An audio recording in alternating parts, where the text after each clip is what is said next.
Hello guys, welcome back to the channel. In this today's tutorial, I'm going to show you how we can create table of content in Microsoft Word. Okay, let's get into it guys. I have opened my document in my Microsoft Word and I'm going to create table of content for this document. I'm going to create table of content right here.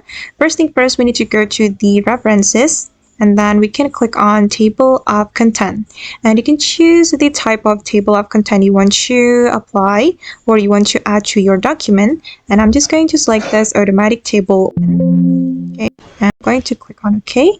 And after that, I'm going to go to my first chapter. So this is my first chapter and I'm going to add the table of content for it.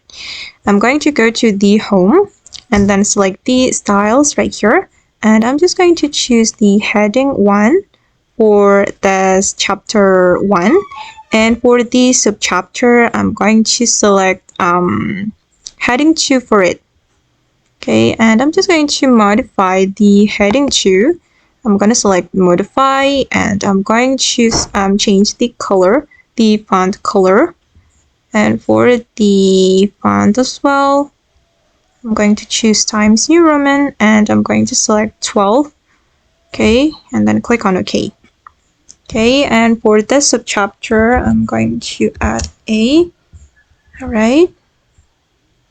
Okay, and I'm going to move to second chapter. So this is the second chapter. I'm just going to add the heading. I'm going to add heading 1. Okay, I'm gonna select heading 1, and then for the subchapter, I'm gonna select heading 2. Okay. Oops. Okay. And then I'm going to update my table of content. You can click on update table, and this is the result. And you can do it one by one for the rest of your chapter in your document. Alright guys, and that's all the way to create table of content in Microsoft Word. I hope this tutorial will be useful for you.